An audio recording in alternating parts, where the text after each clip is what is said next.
There's a strange buzz going around the orbital tonight, and it's not coming from Wonder's Toy Emporium this time. Pilots are talking about news that means a change, and not one for the better. There's a queue forming outside the tanning salon, and the earwax harvested from the excreta of billions of pavonist ear grubs is being melted and applied to paper strips before being applied to, and rapidly removed from, the tender skin of many pilots' bodies. Yes, the news today from the Pilots Federation has finally brought home to the hapless pilots of the galaxy that their legs are going to be on display. And pilots who have spent months or years exploring the galaxy have checked inside their flight suits and have discovered a new meaning for in the black. The good news, if you can hear it over the cries of pain, is that Alvin Enterprises Incorporated has been unexpectedly able at short notice to acquire a set of wigs for the follically challenged pilot. As long as you don't mind them being all short and curly, they'll definitely keep you warm on those long winter nights. And now back to our regular programming. You there? I can't see who you are because you've got your wig on back to front. Oh, sorry. That's your version of a beard, isn't it? Well, say something. Oi! Our Mike's alive.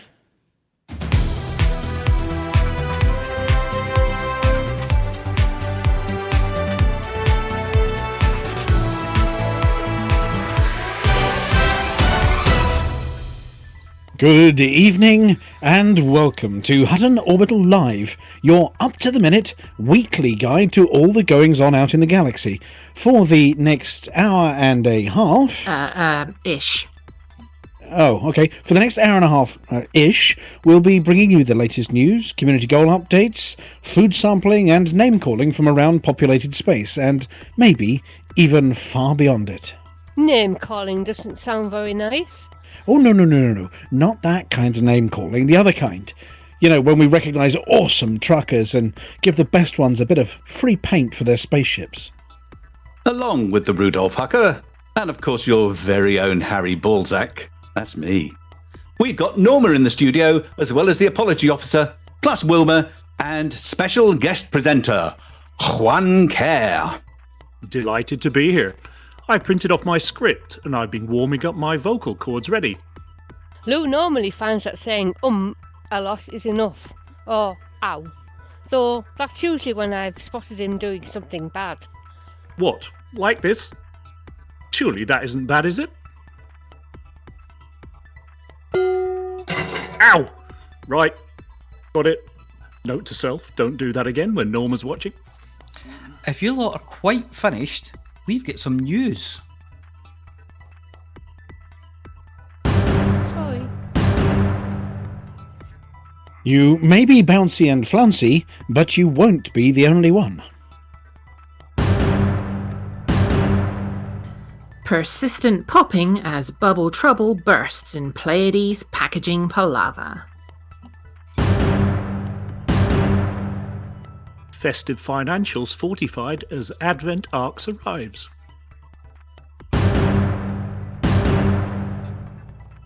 Truckery and cokery as Hutton puts the mockers on muckers. Core Dynamics wants to get rich by giving things away on the cheap.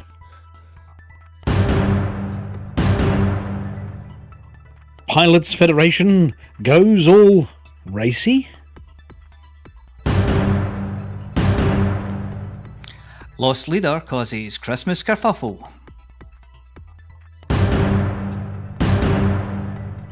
I'm looking forward to warning you all about the next disaster.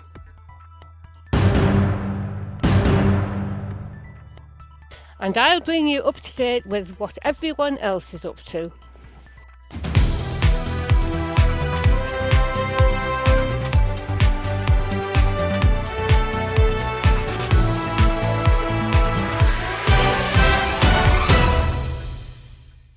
First tonight, the Pilots Federation have been revealing yet more exciting results from their testing of tenuous atmosphere on-foot access to planets that have, as of yet, been limited to NPC access only. Following the Hutton Insider review earlier in the year with the team behind the first tests of jetpacks, we've received confirmation even, that after that particular incident, it was decided that there is such a thing as too much thrust, whether from Bradford or not, and it was 100% too unsafe for use by the general population.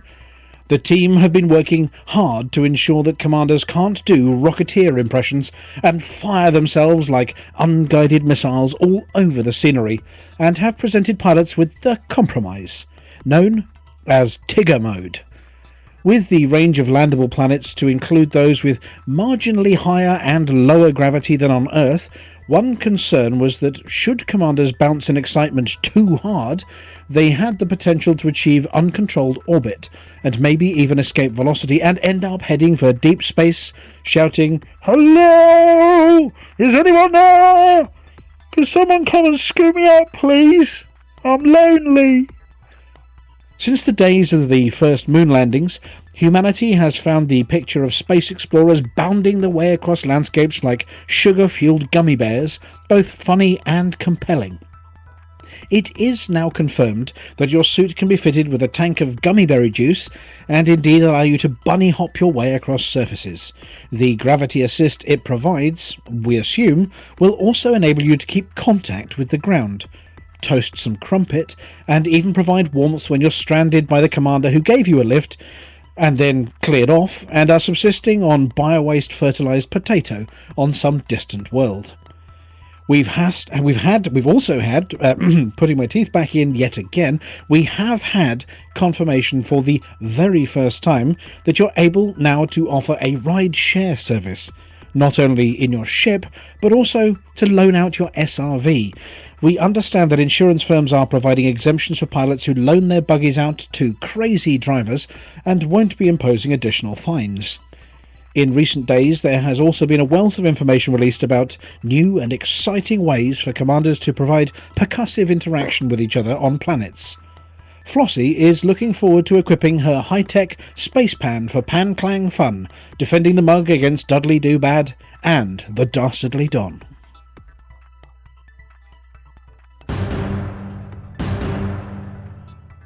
Commanders who have found themselves unable to source packing materials with which to wrap their festive gifts this year may look no further than one Hutton commander, who, for reasons that will become evident, prefers to remain anonymous.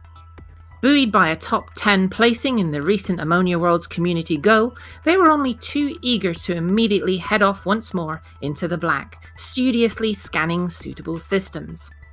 Their impatience guaranteed that they arrived in their new Goldilocks hunting region without their new ooh shiny super CG reward twice as good as any other or your money back TM display discovery scanner. Since there are no outfitting facilities at asteroid stations, they arranged for a module transfer via the Galactic Logistics You Click It, We Ship It Corporation, known for their profligate packaging. Galactic Logistics sent the ooh shiny scanner in a small box surrounded by questionable quantities of hamster bedding, in a standard-sized shipping container wrapped in 25,000 tons of bargain bubble wrap, the single-sole shipment of their newest fleet carrier. Galactic Powers are consulting with the Pilots Federation regarding the feasibility of an emergency community goal to resupply stocks of polymers and liquid oxygen, if suppliers in the bubble are unable to bring back stocks of bubble wrap to normal levels. Hutton News approached the commander for comment, but all we heard in reply was the percussive, persistent popping of plastic.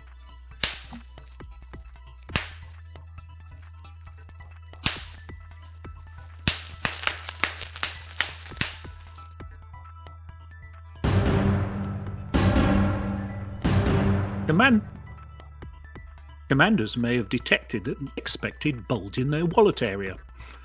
On final approach to the current festive season, Pilots Federation have been rewarding commanders who carry out regular ship maintenance by issuing box vouchers, and the swelling is not a result of small blue snazzy comfort flights suits with elasticated waistbands and full haptic crotch for those that like to overindulge. So treat yourself and your Arx wallet by firing up your ship systems daily. Federation for comment, staff to their festive office party. Over a very bad link, probably affected by solar flares in the Shinrata desert system. Ho ho ho! Oh God, not more bloody mince pies! Perhaps this is code on which canon will no doubt be working, but draw your own conclusions. Commanders have welcomed the Arx vouchers boost, but rumblings of "I'd rather have had some new socks," as those camel-toe booties are just hideous. Well, this correspondent says to that, "Socks, please. We're Hutton."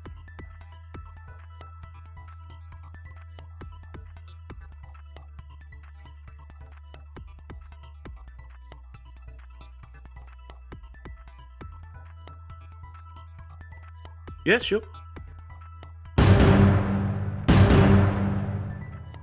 Commanders may have detected an unexpected bulge in their wallet area. On final approach to the current festive season, the Pilots Federation have been rewarding commanders who carry out maintenance by using Arx vouchers, and the swelling is not a result of commanders. Yeah. So, sorry, mate. Paging the apology officer. Mr. Dusty has broken into the studio and has interdicted Commander Chix. Commander Chix. Yes. Are you safe from Mr. Dusty there? He seems to have interdicted your mic a tiny bit. No idea. He says, give me all your skips. Which I don't think is a record of a snack. We're getting a break up in the signal. Hang on, we're getting messages coming through from the TeamSpeak here. Yes, you've been breaking up a tiny bit there. Yeah. Are you okay if we hand over to the apology officer for a temporary stand-in for a minute? Certainly am. If that's okay. Apology It's officer. probably worth you exiting TeamSpeak and coming back in again. It won't hurt to start a new session, and we'll just muck along. We'll cover. Yes. No, nobody will notice. It would sound fine in the edit. Don't worry. The audience won't notice at all. Cough. Apology officer, are you okay for a stand-in there? We've lost the apology officer as well. Mr. Dusty's rampaging through the studio. Quick!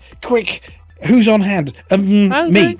Flossy's going to do it. Flossy's going to stand in. There we go. Wait, I'm here. I was muted. yeah. I'm here. Ah, there we go. Seamless. Right. Absolutely seamful. Right, I'm ready to go. Just, do I Number need a 3. bong? Bong. Bong. Thank you. Commanders may have detected an unexpected bulge in their wallet areas. On final approach to the current festive season, the Pilots Federation have been rewarding commanders who carry out regular ship maintenance by issuing Arx vouchers. And the swelling is not a result of commanders overdoing it on small blue performance enhancers. Remlock have launched a new line in snazzy comfort fit flight suits with elasticated waistbands and full haptic crotch for those who like to overindulge. So treat yourself and your Arx wallet by firing up your ship system daily. Hutton News approached the Pilots Federation for comment just after their festive office party over a very bad link, probably affected by solar flares and the Mr. Dusty virus. In the Shinrata Desra system, a spokesman said semi-intelligibly, Oh God, no more bloody mince pies. Perhaps this is code on which canon will no doubt be working, but draw your own conclusions. Commanders have largely welcomed the Arx vouchers boost, but rumblings of, I'd rather have had some new socks, as those camel-toe booties are just hideous. Well, this correspondent says to that, no socks please, we're Hutton. I'm Mr. Dusty. Give me your trash.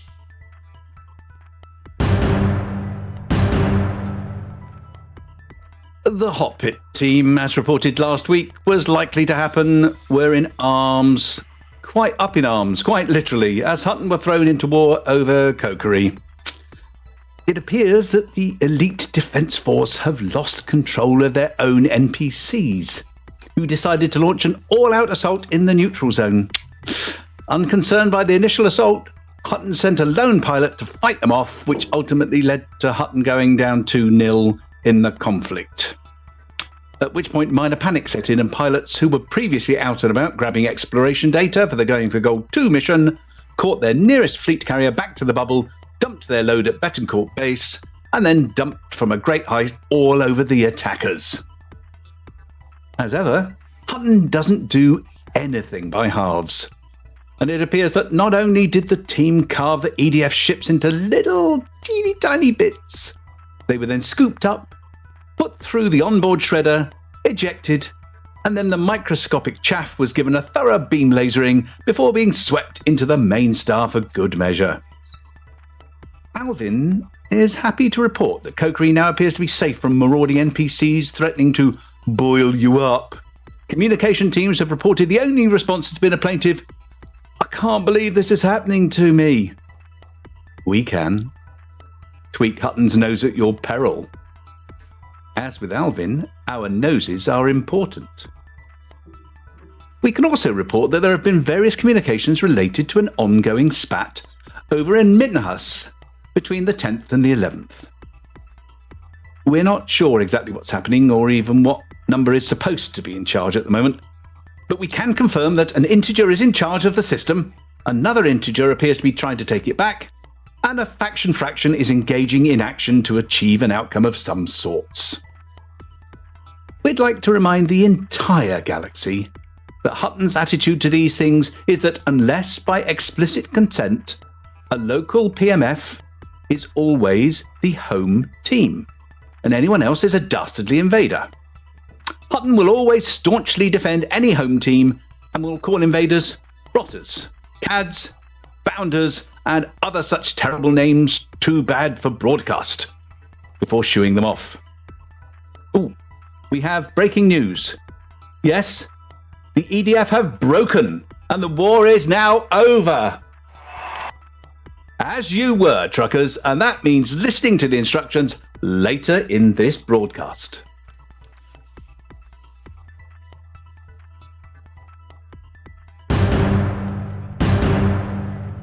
The ongoing speculation about Lakon Spaceways, their mysterious shareholder that's blocking any takeover, and attempts by Core Dynamics to end up adding a collection of very nice space badges to their stable, is coming to a head with the latest attempt at a sneaky takeover.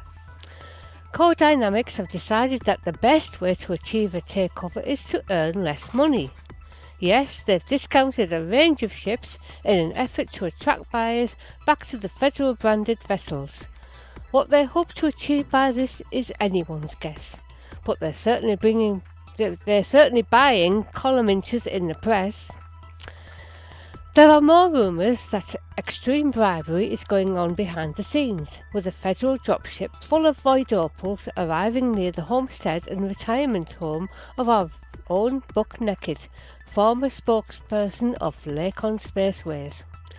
Buck, as ever, broke out his trusty space legs and Stetson combo and encouraged them to get off his land. Apparently his retirement package is enough to keep him in barbecue and boots for many years to come.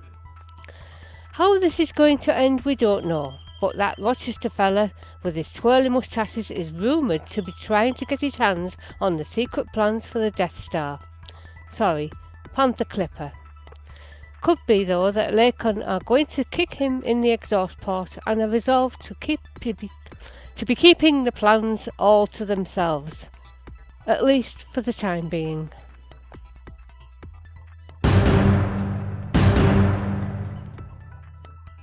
Today marks the 6th anniversary of the founding of the Pilots Federation and the launch of hundreds of thousands of new pilots on the galaxy. The team over at the PF, normally based over in Shinrata Desra, celebrated with a live broadcast of their first ever Pilots Federation Community Manager Deathmatch Showdown. The Cosmic Cosmonaut accredited astronaut Gambit and newcomer Don 2, he's like Don Juan, and also known as Zack, just a lot less evil, joined Alec Turner of the Bucket Ballers for a Scarab Scramble, fastest fighter first and large barge charge around a city, vying to be the first to lift the trophy. The Cosmic Cosmonaut, also known as OFF, the driving force behind the resurgence of Galnet and the community goals, took an early lead in his SRV, with the Gambit taking a close second place into the first tunnel. The other two, bringing up the rear. Alec Turner finished almost immediately, but was disqualified due to being a professional paid racer, leaving the remaining 4 to battle it out for the honours. The accredited astronaut managed to get his tartan knickers in a twist and lose his docking bay, falling far behind the others, but it was neck and neck right to the finish, with Arf's smooth manual docking putting him a Type 6's landing gear ahead of Gambit, whose docking computer mistook one of the pylons for a pad, and ended up in a bit of ship-to-ship, chip-to-scenery action that's normally blocked by your inappropriate content filter and causes letters to be sent in by Mary Whitehouse. So, Arf wins, everyone's being mean to Gambit, and the other 2 may still be driving around the city looking for their ships. Congratulations, Pilots Federation, and here's to the next 6 years.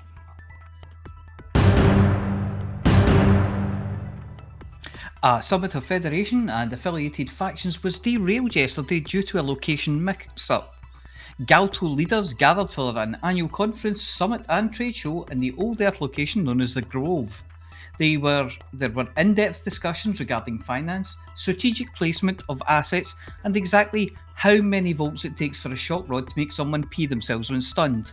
If you're anything like me, you don't need the shock rod. All you need is somebody to drop a story on you at short notice in Hutton News. Weapons companies showed off their wares, including the new Enforcement Drone 209 series by Omni Consumer Products, personal megaships, and power armour for Mobius Bog Spaniels. Things went askew when President Zachary Hudson, his presidential transport, had been mistakenly redirected to Elf Grove, a Christmas-themed resort in Old Earth's North Britain. Staff at the park refused entry to the misplaced president and his substantial entourage, resulting in a standoff between the president's FSS bodyguards and the elves of Glittermallow Valley. In a showdown with the Sparklebum Fairy, President Hudson was heard to shout that he would bomb this shizzle back to the funking Stone Age if they didn't let him in. She responded by telling him he was a grumpy, wumpy, poopy pants Grinch mongo. It was as the park manager asked the group to take the angry orange-faced clown away that news came in informing the presidential aides that they would have to relocate to the Grove for the summit. In a press conference at the Grove, Hudson confirmed that the Federation is now at war with the people of Elf Grove and that he would send his new Biglier planetary assault megaship to the area by the end of today. He also pledged to build a giant ice wall across the border with North Britain, which the people of Glittermallow Valley will pay for. Elf spokesman Tootsie Sugarplum said, "This wall thing is a great idea. We can turn it into a candy cane mine and people will flock to it. We're happy to pay for the wall, but only in our elf currency, which is hugs." He also sent a personal message to President Hudson warning, "The President is behaving like a cotton-headed ninny muggins and will make Santa's naughty list if he isn't careful. We will keep you informed of developments as they happen."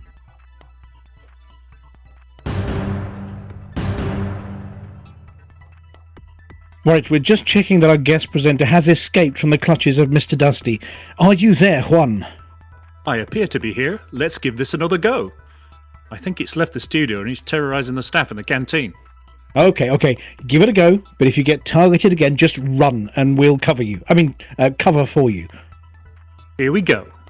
As Norma appears to have left Lou locked in his room for being naughty once again, it falls to me to do the necessary for the Hotbit team and bring you the latest update from Hutton Systems. Lou's left me a lot of lovely reports, and Hanky's been beaming information back from his colon all day, so I think I'm ready for this. Here goes. There's been an improvement in Hutton space this week, but unfortunately not strictly down to you truckers. Terrorists have managed to do what truckers have failed to do, drop the influence in Van Marnen's star. If we can keep that going for a couple of days, that will be lovely. We need to attend to the infrastructure failure in WISE 0855-0714, having won the war in Kokiri. That's the immediate priority. And apart from that, the systems are in a pretty stable state. There are quite a lot of stations that could do with lowering a little, but none are critical. So the message for this week is to clear the infrastructure failure, then move on to taking over Nerences. It's about time we got that sorted out. Over in Colonia, everything is in hand. We need to consolidate our positions so bounties can be handed in at tier, mission running should be done in all systems, and data can be dropped in EL Procol Centauri, Dorizo and tier. That's all for this week. Over to Norma.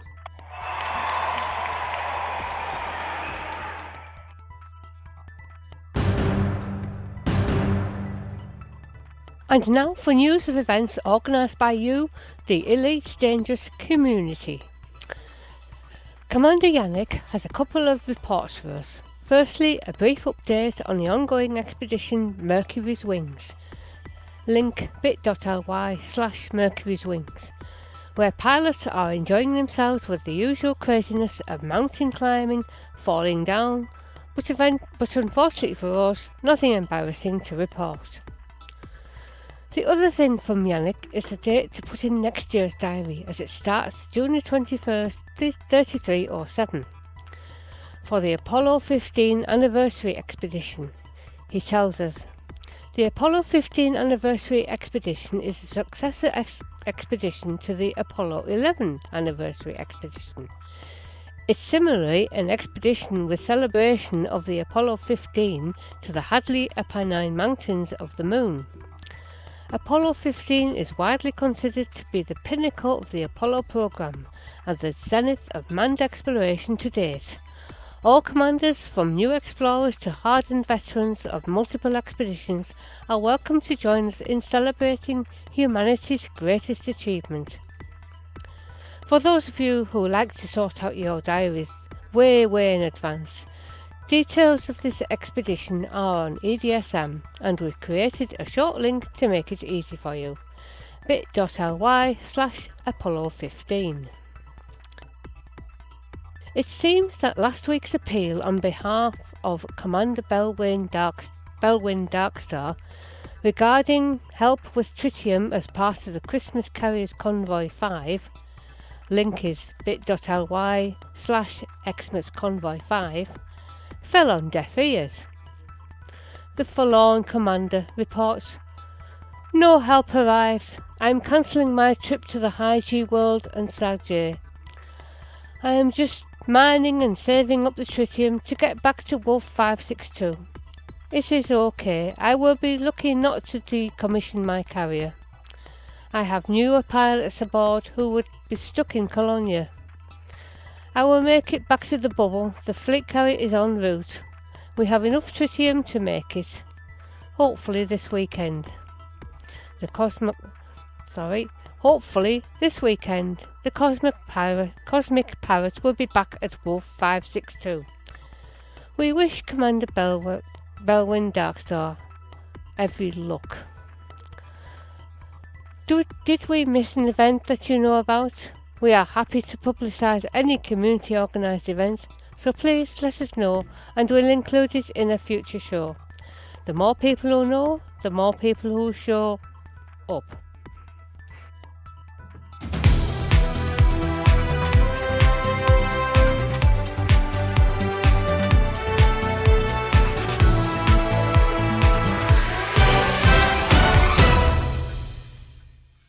And we're back. Thank you very much to the news team, to the emergency apology officer, and to, yes, the technical team who are currently chasing Mr. Dusty around the station somewhere. Hi, I think he's Mr. attempting Dusty. to... Oh, just Give lock me the your door. trash. Someone lock the door. Yeah.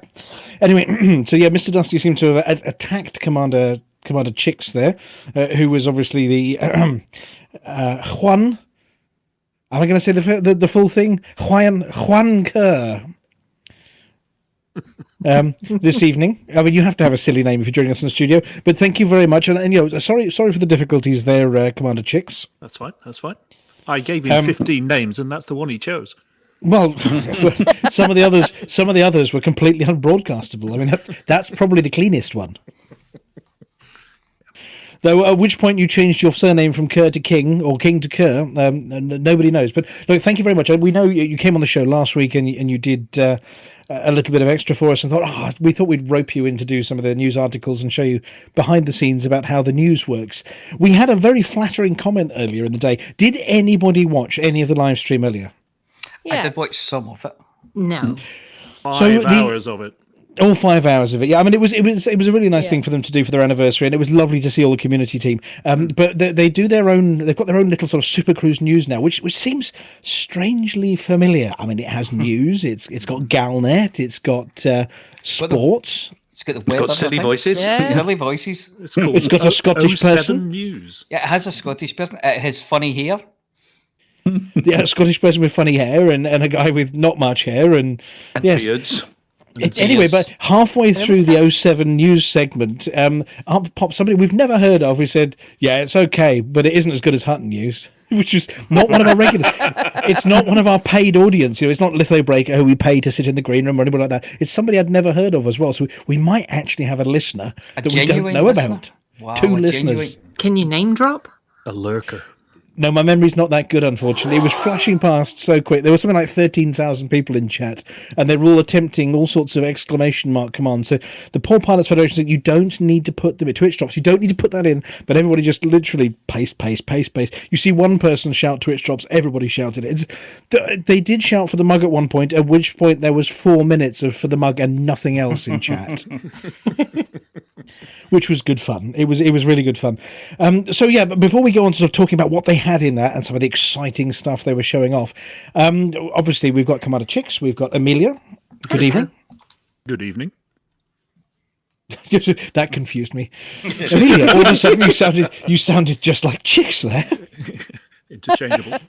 Interchangeable. Yes. Ventriloquism. I'll add that to my list of skills. Yes, impressions of Chix. Yes, you have to take up exploring if you do that as well as your mining. We have Palantir. You see, this is seamless. Seamless. Okay, Palantir. He's fallen asleep. Okay, we don't have Palantir. Good evening. Oh, God. Now he sounds like Deep Chix. And we've got Commander Flossy. Hello. And we've got Commander Ventura on the decks. Good evening. He is there. And of course we have the apology officer who's going to apologise for everything by the end of the show, because I'm sure we'll have dropped something else or set fire to it sometime. We are just so very sorry for everything. This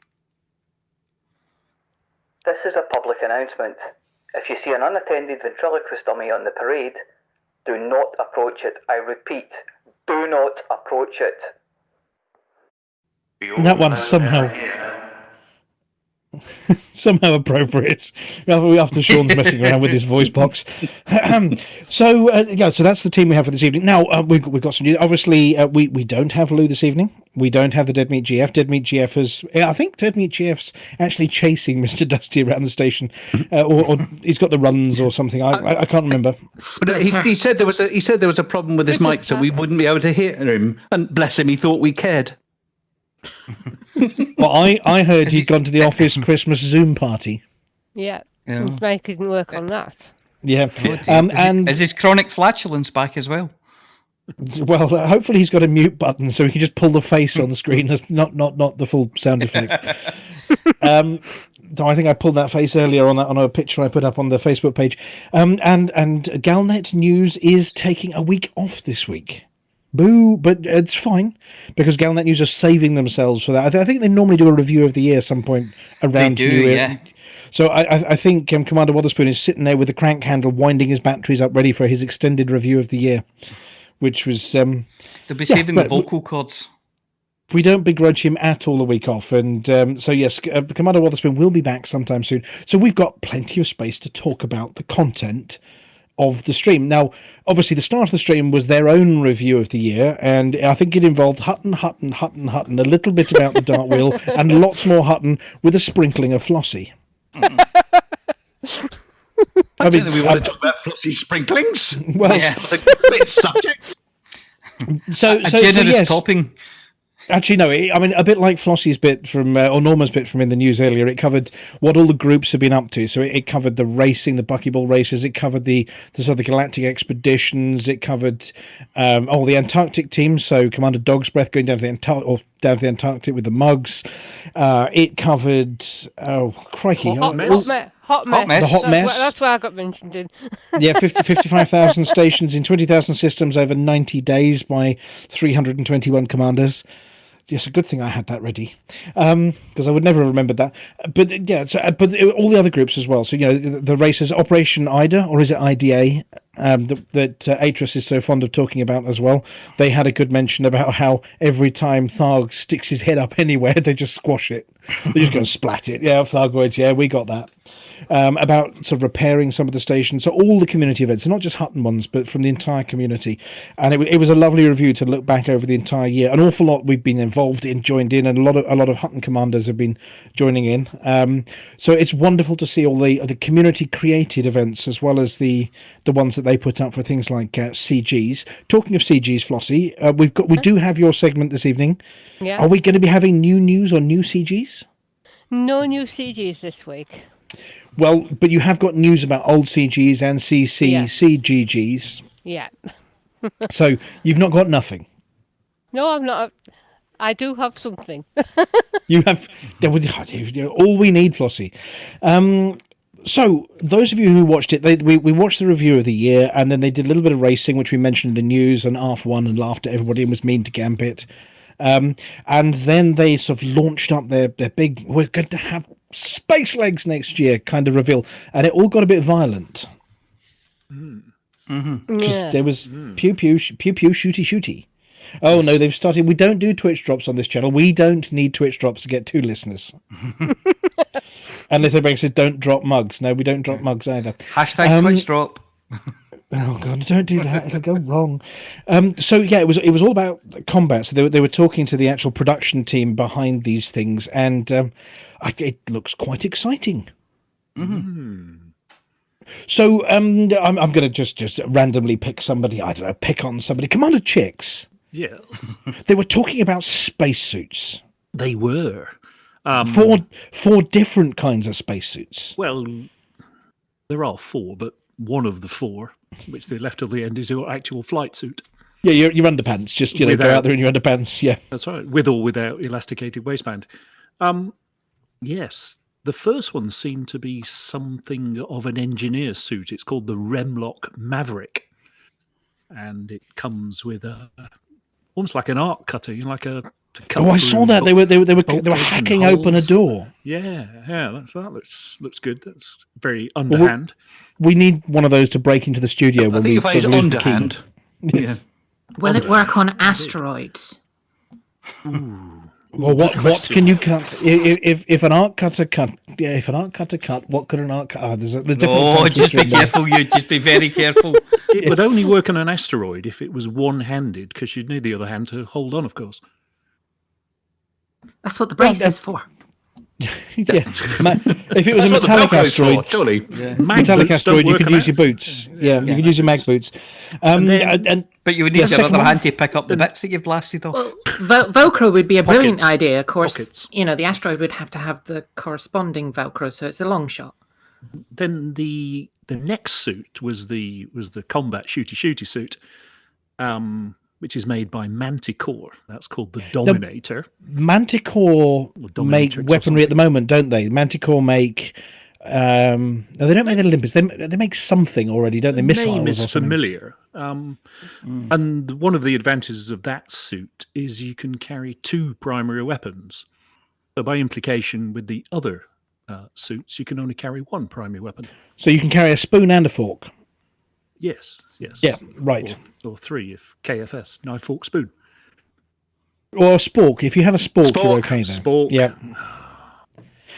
Here we go. Just looking up, Manticore Corporation produces weapons, munitions, and equipment. It produces Class 1 and 2 multi-cannons, Class 2, 3, and 4 cannons, personal weaponry, dumbfire missiles, programmable limpet drones. They are the limpet manufacturer. And pharmaceutical isolators. So there you go. All of that record combines. label of Emerson, Lake and Palmer. Yeah, and if you've seen pictures of the Manticore suit, that's the one with the really, really chunky calf muscles. It's sort of dark and menacing looking with really chunky Need to get calf your legs muscles. done for that. Yeah, so what you're saying is your bum will look big in that. Oh, it does. It But does nobody will dare tell you. No. Third one? The third and last suit. I didn't catch the manufacturer, not that it's particularly important, but it's called the Artemis, and it's an explorer suit. So I imagine it keeps you alive for longer, and it's got like a Mars bar in the pocket or some, pick and mix Instructions on how to plant potatoes in bio-waste. in your own. Yeah. Mm. Yeah, I think they described it as a survival suit, that one, and it comes Yes. with all the sort of analysis tools you need to pick up a plant and go, oh, daisies, and stuff like that on far planets. Space Well, daisies. grapple me grape nuts. Yep, and so they were talking about the settlements you can go into and combat zones. So it sounds like when Hutton doesn't pay any attention to what you said earlier, or Dead Meat normally says, and forgets about a war in Kakari, we might be able to go and put boots on the ground and take part in person as opposed to just in our ships as well. So that all sounded exciting. It does sound, Aemilia, Yes. that thievery and daylight robbery appears to be the order of the day during this forthcoming update, in that breaking in and stealing the power generator and running away giggling from settlements seems to be a sort of a major part of your objectives. Going in, nicking things they need, and then running away seems to be a big part of it. Why did you name drop me? Thievery, Because you had- Aemilia, because you had- thievery. Because you hadn't seen it. You see, I was filling you in because they've seen it. And you've got previous. Yes. You keep picking at the seams on my uniform, and I end up with big gaping holes everywhere. But yeah. So yes, stealing power supplies and pulling out the power cables and all sorts, and then you can take them to other settlements and plug them in, so we can sort of sneak into, I don't know, President Hudson's favourite place. What was it called? Apology officer. What was the name of the place he was heading for? Elf something. Elf Grove, yeah. No, you want to be taking them from. He doesn't like Elf Grove. He doesn't. See, we can take it from his one to Elf Grove. Yeah, Glitter Mallow Valley specifically. Is that where Hobermallow comes from? Yes. Right. Yes. Anyway, so they breed them there in captivity. So yeah, it sounds like we've got spacesuits, we've got pew combat, we've got obviously this whole thing was focused on the shooty stuff, but it looked quite exciting. They covered four Oh different- no, Mr. Dusty's come back. That's easy. No. That's easy for you to say. Commander Chix, Mr. Dusty's got you by the diddly doodas again there. He's got Norman Collier syndrome. I'm Mr. Dusty. Oh no. Give me your trash. Right, somebody go and beat Mr. Dusty up. We'll get Chix back in a second. Well, I'm still here. Oh, you're still here. You're back again. There we go. I am. Oh, I know you're gone. No, he's gone again. My throat. He's gone again. No, he's back again. No, he's gone again. Oh no! Somebody slap the apology officer quick. No, I'm fine. This is our recording. That's the emergency automated apology officer. Oh dear, that's the Chix magnet. Sorry, Chix. Let's give that another go. And if Mr. Dusty invades again, we're just going to detonate something at him, and I'll quiz some other victim like Flossy. No, that's it. No, he's gone. Four different types of. 4 types. No, Mr. Dusty's completely broken the Chix. Flossy, 4 types of spacesuit. Which one are you going for? Are you going out there in your underpants, or are you going out there armed to the teeth with a pan? I'm definitely not going armed. So the survival suit for you is the thing, is it? Yeah. No combat for me. Yeah, with all the many In fact, pockets. If it's all combat, I won't be playing. No, plenty of pockets. Yes, I have plenty of pockets. That was the first one. What was the first one called? No. The first one was the utility one for cutting holes in things. That's what I'm going to go for. Yeah, that's the scavenger one. Ah, yeah. Yeah, That's Maverick. definitely the one for me. Yeah. Anyway, so we got those, but then they also said that you, and this was in some of the text they put out during the week, that you're going to be able to loan people your SRV. And then they can. So run you can over loan with it. people your fighter at the moment. Mm-hmm. Begs a few questions. If you have 2 SRVs, can you loan one and use the one that you've got as well as a I know. spare? I want to know that. I do want to know that, but also, what happens if you loan somebody your SRV and then fly off giggling? I mean, do they have to drive endlessly around the planet's surface, scavenging for I thought you materials always to? could, but you Taxi. couldn't do it at the same time. But I know, when we and Longwell on one another ship, One could take the SRV, but the other one had to stay on the ship. The pilot could take the SRV, but the multi-crew, then the other person had to stay in the ship. Oh, Yes, the yeah. other person didn't. Yeah, but now you can let other people, you can give other people your keys, that's the thing, and trust them with your SRV. I'm just wondering how long it's going to be before the first person just sort of abandons them and flies off, that's all. But it does sound like you've got a bit of a mix and match thing going on. So you've got one person in your, in your crate, and another one in the SRV, and it sounds like the things like EMPs that take out shields. The one person very cunningly asked, "Can we damage ships by running at them really hard?" You can try. You can try. Yeah. I was thinking for the SRV. How do you try it? Try go down the port now and try it. I was thinking for the SRV, what you could do as well is wait till somebody gets within about 10 metres of your ship and then move it back 10 metres and then move it back 10 metres. And every time they try to dock, you just keep moving back. Yeah. Well, there's that. There's also the, accidental landing incidents. We're getting together for one of our base assaults, when Flossy's nicely parked down on the surface in her SRV, and then there's a couple of people stood around it ready to storm a base, and then, I don't know, Dead Meat just comes in at full pelt in his cutter and splat. That's it, just splat. And everybody becomes part of the geography. So we are looking forward to seeing how that's all going to work, and whether playing Splat the Commander is an interesting activity or not. But I mean, it does look all very exciting. We have no idea when it's going to be coming out, but we're already imagining a bunch of Hutton related events. Commander Palantir. Mm-hmm. I mean, a nice game of croquet. Yes, with flamingos.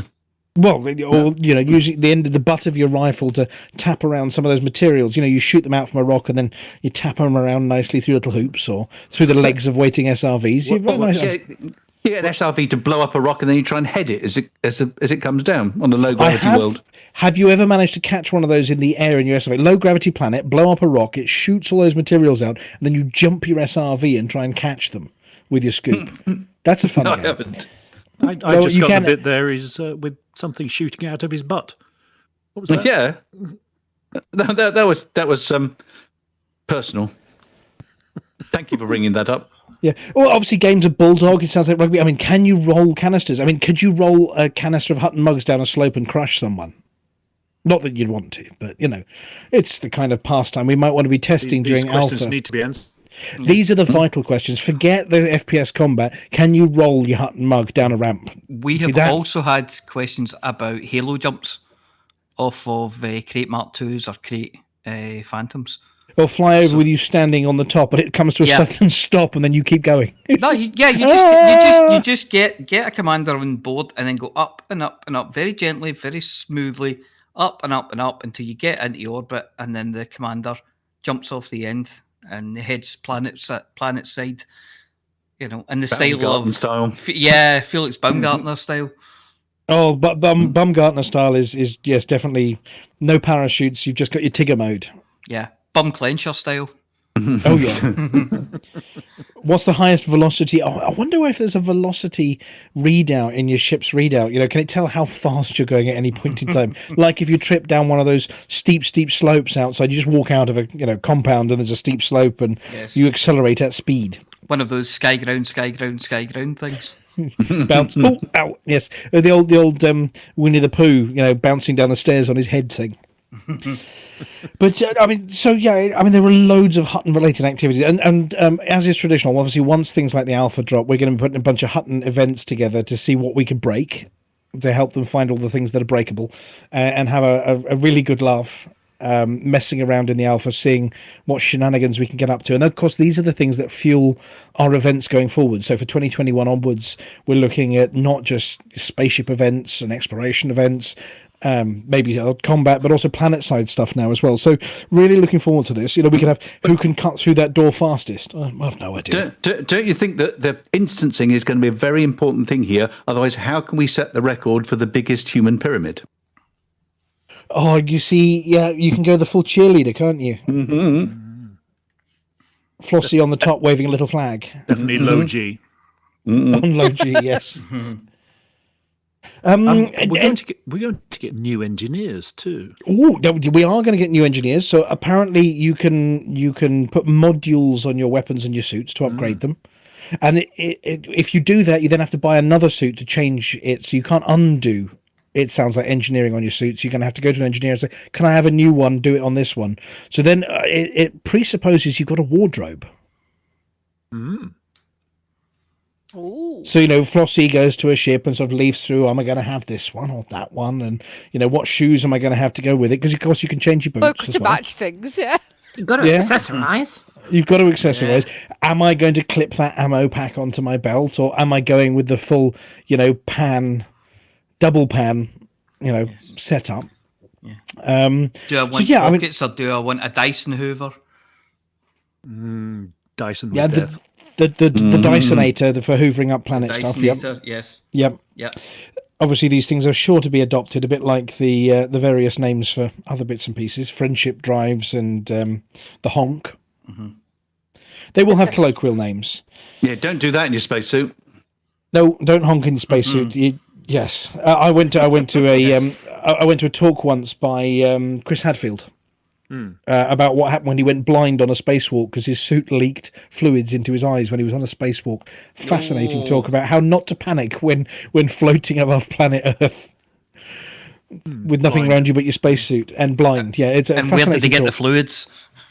It was actually his tears. He came out of his eyes. Oh, so Well, no, it was. I know there was actually a leak from something, and it wasn't his own tears. It was a leak from something that was not necessarily caustic, but a chemical slightly, and got in his eyes. Anyway, look, we're rambling on a bit. But if you have a chance to read about that, listen to it. It might prep you for what's going to happen next year. Okay, so who should we ask? Who should I pick on next? Maybe the apology officer. Yeah. There is, talking of engineers. Yes. And in the absence of a Galnet News Digest this evening, a bit of an update. Yeah. There seems to be a thing going on with engineers. They're saying the effectiveness of engineers upgrading for ship modules will be boosted until the 7th of January 3307. Hang on, this is very exciting. Does this mean that we can make super engineering? No. Manage your expectations on that one. What it does mean is, and I've tried this, is that you will get through the spinny, the circle thing when you upgrade and then you upgrade again, you press a button until it gets to because when you're on the low ones, you sort of like 2 clicks and you're all the way around the circle. Yeah, and then you get to the last one. Yeah. So if it was maybe, they're kind of set on maybe say 5 to 10% of the thing per attempt. And now they will be 10 to 20%. So they've kind of, you'll get through them quicker. So it'll cost you less materials to upgrade your stuff. I tried it in an FSD earlier, and it certainly used less materials and fewer or less materials. And it was the same. There was no boost. There was no extra light year distance or anything like that. But I did get it. Oh, right, so there's no top end benefit. It just means you get there quicker if you've not. You just get there stuff. quicker, and you don't use as many materials. And Commander Chix, obviously, Vox Galactica are obviously were the first to publish this one as well, because they've been interviewing some of the engineers as to how all of this came about and why they're doing it. No. Yes, I am. Yes, I'm still reading the article. Right. Because I've had to this week. Yeah, well, nothing like dropping our guest in on it. Yeah, but it understands there's a bit of a collaboration because they're really, really, really hacked off with this. Was it NMLA terrorist thing and people slagging off Liz Ryder, and then she get the blame for it, and it was the NMLA. It wasn't her. And so in retaliation, they're just going to start giving away stuff cheaper. I think is the short version of it, isn't it? Mm-hmm. Because everybody was really, really mean to one of their fellow engineers, so they're going to give it away cheap. Yes, yes. I'm still reading. You've read it far quicker than I have. Yeah. It seems to be a week for people giving things away really cheap. Yeah, obviously because these ships as well. I have no idea what these guys are. I know. Let's try and take over Lakon by giving away cheap ships. Yeah. Now I know I'm not. My Harvard economics degree doesn't prepare me for this kind of thing. But hey. Well, there is one. I mean, there is quite an ominous quote at the end of this where they said, I don't know who said it, but they've said it's about time that we all started talking to each other. Our services are valuable to the whole galaxy. Great. It says, we deserve better protection. Maybe we have to start protecting ourselves. So I wonder what that's about. I do want to. It's all all these kind of corporations and engineers. They've been very silent for a long time. Yeah. So it sounds like something is brewing there. Hey, maybe they're going to get together with Core Dynamics and Lakon. Or just between themselves. God knows Imagine what- an engineer designed ship as opposed to it'll have sort of bolt-on Comitra cigars and a special dispenser for the alcohol. Yes. Somewhere in it, and there's a special seat for the Sarge when he gets a bit idgy-widgy and wants to go blow things up. Yep. But yeah, so I have no idea what Lakon are up to. I mean, it seems to indicate to me that maybe somebody is trying to find the secret plans for new ships, but I mean, people have been asking for a long time for new ships. They hear about a ship manufacturer, new ships. It's got to be, doesn't it? We're selling off the old stock. Selling off all the old stock to make room for new stock. Yeah. Yeah. Maybe. Yeah. Yeah. Right, Aemilia, obviously, Yes. going back to Hutton Systems for a minute, so that's all about the galaxy and the new stuff. We do have to, and we're gonna drop Chix in a little bit, because it is traditional when somebody stands in for Dead Meat that we ask Yes. a very, very important question. It's a very important question. Because we don't really understand what it all means. But you No. ask the question for us, will you? Commander Chix, what Yeah. does it all mean? 42. 42 is a good number for Hot Pit. 42 is safe, isn't it? 42 is, it's not gone pear-shaped, but it's a bit close. Oh, well, 42 is concerning. That's the answer. 42 is concerning. answer. So for the uninitiated, Hutton has a bunch of systems, and unlike some naughty player groups out there, not mentioning the 11th by name at all, we're not expansionist, and we're not trying to take over everywhere, because it's a lot of hassle. So Hutton systems, and you can find them on the Hutton Helper page, we try and keep them at a level somewhere. Around 50%. 60% is too high. Yep. 40% is too low. Right, and obviously all the systems have their own custodian who they don't do all the work there, but they keep an eye on it for us, or do their best if they're not out exploring. So if a system is too high, what do we have to do? We do missions for the other factions. Right, and that Boost them, brings them up. pushes us down. Right, and if we're sort of down at the 40% end of things and it's all about to go a bit cook-harry on us. Well, it depends what state the system is in, but get your ass over there and sort it out. So Do missions for us. do then. missions for us. But Bit of bounty hunting. Yeah, it might be exploration data. Depends on the status, the state in the system. Now, you're talking about exploration data. Obviously, the Hutton Helper has useful information on it. On the home page, obviously, on the left-hand side, it shows the current percentage, and then bottom left, there's a couple of buttons that say, what state things are in. And that doesn't mean, oh my God, it's in an awful state, you've left it in a mess. It means sort of politically what's going on there. Are there any at the moment that are sort of notable that we should worry about in that list, or the active? Van Marnens, as we said in the news, is a little high. But it is in a none state at the moment, which means it's no pirates, that kind of thing. We're free to do everything. Yes. But looking at WISE 08550714, we heard, you mentioned earlier, infrastructure failure. Dum, dum, dum. One of the four horsemen of the BGS. Do we know? I mean, infrastructure failure means Mr. Dusty's been there first before coming here. And it means everything's off, doesn't it? I mean, you can't get missions, you can't do exploration data. It's a bit broken.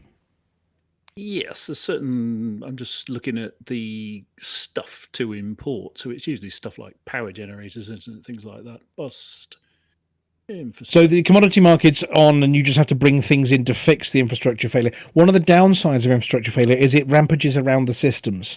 So if we get it in WISE and we don't fix it, then it'll move to the next nearest system, and they tend to spread these things. That's right. I think. Yeah. So food and machinery deliveries can speed up repairs in infrastructure failure systems. But on the conversely, obviously over in Wolf 25, they've declared a public holiday. So Bonkers is on holiday. And the plus side to public holiday is they pay loads more for your void opals. Really? Yeah, so we're currently in Boom and Civil Liberty and Public Holiday, which is one off the sort of the top end of things. But that means Wolf 25 at the moment is paying out really, really nicely for your sort of mined materials, Aemilia. So Bonkers is a great place to offload some of your mined materials, I think, at the moment, because that's the kind of thing that makes you loads of extra money, because they're feeling generous during holidays. They give away stuff, like money. Nice. Yeah. And of course, there is one state that we really want to avoid, and that's the one if we go over to the 60% end of things, Commander Chix. Bills. That'd Expansion. be the Christmas expansion. We don't like those. Unless it's in your flight suit. Well, I don't know. My flight suit's getting a bit tight with all this lockdown. It's elasticated waistbands. So yeah, there's a sort of short version of what it all means. Basically, boom, civil liberty, those kind of things are great. Investments all right. Infrastructure failure is terrible. And war, of course, as we just had in Kokari, was terrible. Congratulations to the team, by the way. They're putting in nearly 200 million in bonds overnight. Managed to win the war. We have nowhere in outbreak this week. Not even over in Colonia. No, or Epsilon India, I think, was the last one in the bubble. Well, that's good. Everything's fairly clean at the moment. And I don't think anywhere ever suffers from famine because nobody ever lets their systems go that low. So, okay, well, thank you very much for your input onto that one. We might have to second you to Deadmeat's team and put you in touch with Snuggles McKeague, who is the maestro at such things. If anybody is interested in messing around with the background, the BGS and political stuff and whatever else, over on our Discord channel or on the Facebook page, if you tag Graham MK and say give me a crash course, what are we up to at the moment? He's always willing to sort of take new players on to have a bit of a go at manipulating systems and their influence. So we're always after more people, and if you do enjoy giant games of space Risk, then talk to Snuggles. I think it's the best way. Right, Palantir, we have a birthday today. Yes, Salazan, he of Tabletop Elite Gaming, I believe, isn't it? Mm-hmm. Yeah. And Bearded fame as well. Yes, it's celebrating a birthday today. So happy birthday, Salazan. Happy birthday, Salazan. Happy birthday, Salazan. Happy birthday. We haven't seen Happy Salazan for birthday. ages because obviously we haven't had any events. But I've got to say thank you very much to Commander Cully because my robot armor's now come off and been replaced with it's a weapon from a TV series. It lights up and it shoots missiles out the side of it and all sorts. So Does it make my pew left pew arm, noises? No, it doesn't make pew pew noises. I have to do them myself apparently. Oh, and that's so bad. You don't like doing that much, do you? Oh, no. Running around the house attempting to shoot the dog with a laser arm. Yeah. But thank you very much personally to Commander Cully for sending that over. I mean, you didn't have to do it, but it's really, really nice. I've now taken the robot arm off and I've replaced it with a stylish Mandalorian style special. So thank you very much. Flossy, next on our list, Yeah. we do have an update from Simon Wynnard from List 69, Mr. Shouty. Yes, the Muggies, the nominations are now ready for being voted on. So they've shortlisted everybody. Yep, they have, yes. And if you go to https://nominations.forthemug.com/nominees.php, you can vote in all of the categories for your favourite person. Well, not for the favourite, the most appropriate, not your favourite. Well, yeah, not your favourite.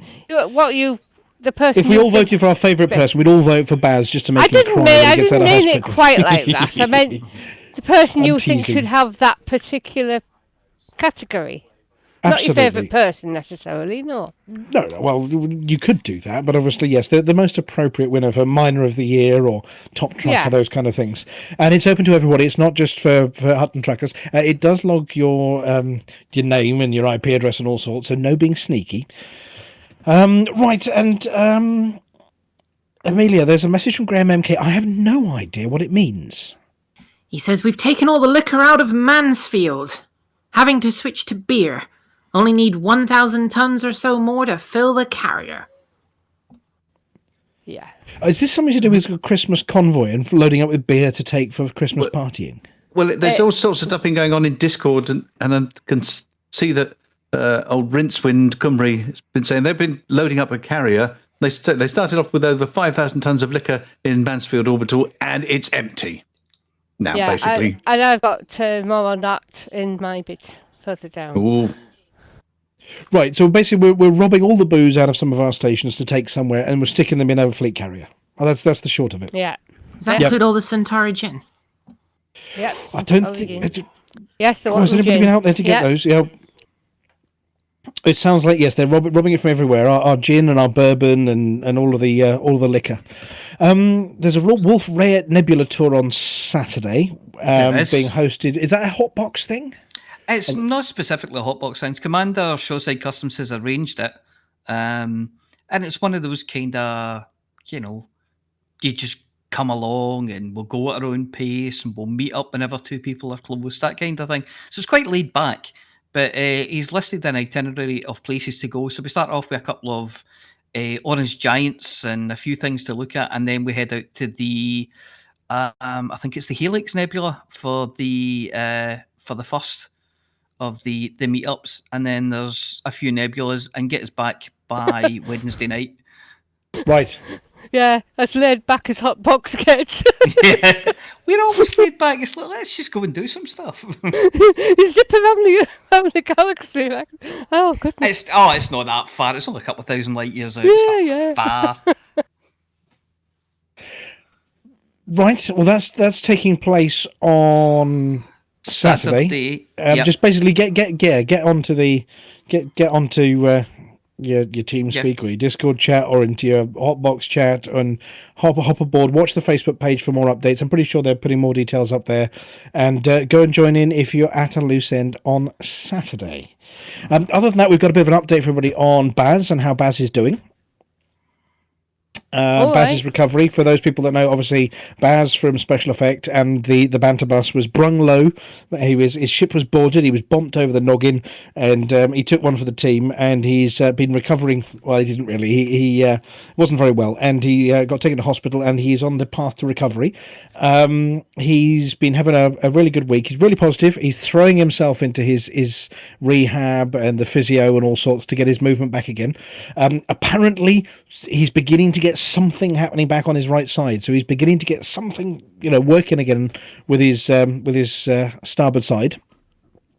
So he's beginning to get a little, not necessarily movement, but twitching and moving. Control is beginning to return. His speech is improving, and he's charging around the place on what's called a quad stick. Oh, yeah. Oh, yeah. Yeah, but he is now mobile again, once again on his quad stick. And so he does feel there's some feeling coming back to his right side as well. He doesn't want to get too excited, but he is very, very hopeful. Obviously, his family have been looking after him wonderfully, as has Ali from Special Effect. And it's lovely to get all the updates. We haven't shared too many recently because there were an awful lot of them coming through, which basically said another day, a bit more physio. But when we get the sort of the big announcements on how he's doing or any messages, we will put them back up on the Hutton Facebook page. But obviously, we wish him all the very best with his recovery. He is beginning to feel a little bit more human now as well. The noticeable change, apparently, that when he discovered the West Brom manager got sacked, he dropped an F-bomb out loud. And the fact that he's effing and jeffing out loud means he's definitely beginning to feel a little bit better. Sounds like it. So, but still listening to Port a bit. He's still listening to Port a bit, but yeah, I mean, certainly there's some really encouraging news about how he's doing. And obviously he did send us a picture the other day and a bit of love to everybody, and thank you for the messages. So we'll carry on feeding your messages to him, and obviously sending him all the good vibes to make him feel better as fast as possible. Right, lots of banter this week because we were covering a bit for a gap because of the Galnet. So Palantir, you've got the running order for the rest of the show. Away early, wouldn't we? No, they've got nothing else to do. We're in lockdown, aren't we? I mean, now that we're in triple lockdown. Oh yes, and yes, I go into Tier 3 on Saturday. Yes, lovely. So I'll be sitting at home, unable to do lots of things I wasn't going to do anyway. Like write scripts for next week, nice and early. Yeah, oh no, we don't do that. Okay, well, look, introduce our first bit for us, and then we will. We'll. Oh goodness, it's this one. We'll move along to Flossy, I think. After, well, you've got two sketches and a bit of Flossy. Yeah. Okay. Without wishing to give the game away, the subject of this song is an old favourite of ours. It's quite apposite, given the topic of the Galnet Food Digest later. So sit back and enjoy the dulcet tones. Oh, sorry, that should be dulcet tones of everybody's nightmare uncle, Cecil B. Trumpington. To Alvin de Fear from Cecil. I realized, old boy, that I hadn't written to you in an awful long time. So to make up for it, I thought I'd sing you a little song. Here you go.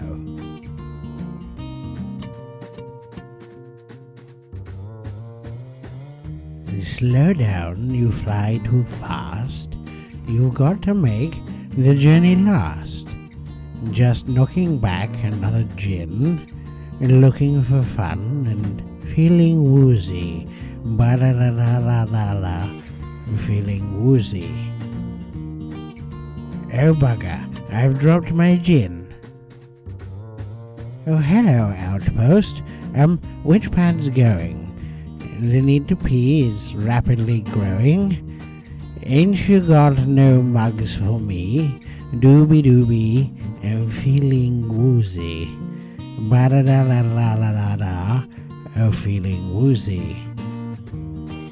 You know, I'm not sure I've got my timing right. I got no deeds to do, no pirates to kill. I'm dapper and drowsy and feel really quite ill.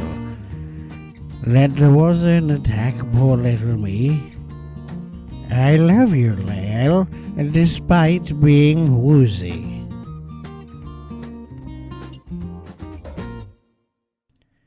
There you go, Alvin. If you could pass that along to darling Lael for me, I would be eternally grateful. Now, where did I put my swizzle stick? And thank you very much, Cecil. Coming up, we've got the inimitable Flossy with the latest on all the sketch.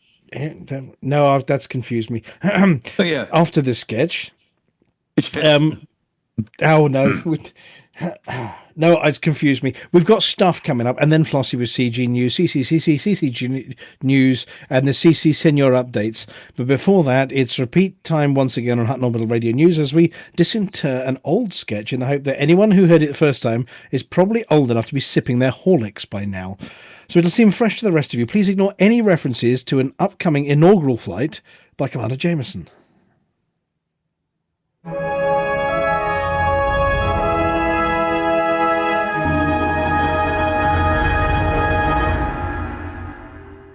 It was quiet out there in space. Too quiet. Hadn't had a client in 3 weeks. Spent my evenings tuning into the wireless, hunting for a signal that needed my help. Cannon Interstellar Research Group is what it said on my door. Sounds grand, but most of my time was spent eating biscuits. Digestive biscuits. Until one evening.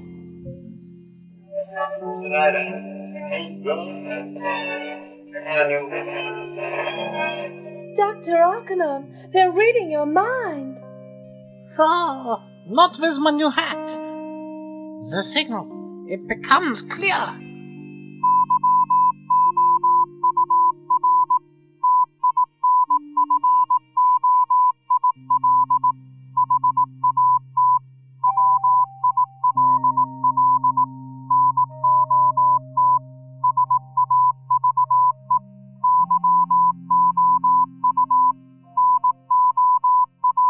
But what does it mean, Doctor? Mein Gott, the aliens! The signal! They say...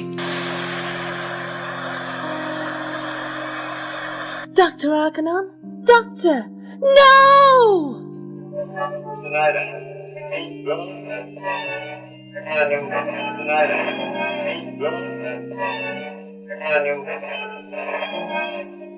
This was it. Payday. Too big for me. I turned to Galnet and started penning a small ad. Help wanted. Strange signals. Send mathematicians, tinfoil hat specialists, and conspiracy theorists. Apply now. Register at canon.science. I had to write that 3 times. That's CANONN. God knows why. That dame sounded like she needed my help. Not sure about the professor. He sounded beyond help. As long as it says Cannon Interstellar Research Group on the door, I would decipher those signals.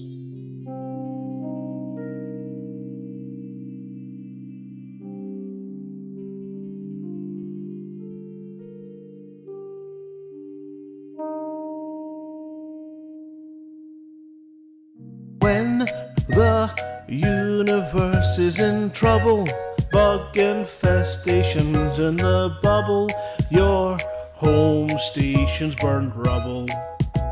What on earth can we do when your faction leader's a dog and your daily tasks are a slog?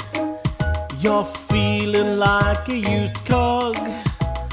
What on earth can we do now? Interstellar initiative. Let Flossy tell you what it is. Then you can get involved with this. You should listen to what Flossy says. Interstellar initiative. Flossy tells us what she thinks it is. Then you can get involved with this. Now you should listen to what Flossy says. Listen to what Flossy says. What on earth can we do?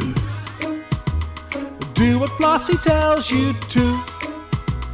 What if she talks nonsense? Interstellar initiative. Let Flossy tell you what it is. Then you can get involved with this. You should listen to what Flossy said. Now we heard what Flossy said. We can put this matter to bed. Just keep her voice in your head. Flossy told you what to do. Hello, Flossy here with this week's CG, CCCG and whatever other event news. There are no new CGs this week, sorry. Last week's CG, Protect the Sirius Corporation campaign to establish Marlinist colonies. This was completed around 3:50 UTC on Wednesday morning. Tier 5 reached 160 billion, 1,960,496 credits were earned. And deliver goods to support Sirius Corporation's campaign to establish Marlinist colonies finished just short of completing at Tier 5, with 39,585,427 tonnes collected out of 40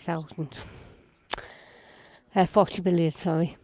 Each completed tier will provide the resources to populate 2 systems listed in order of priority: HIP 22550 and Hyades Sector RO-P B6-6, LP659-31 and Hyades Sector LX-T C3-30, Hyades Sector SU-C A14-1 and Hyades Sector RO-P B6-2, Hyades Sector VP-N B7-4 and Hyades Sector AB-M B8-2.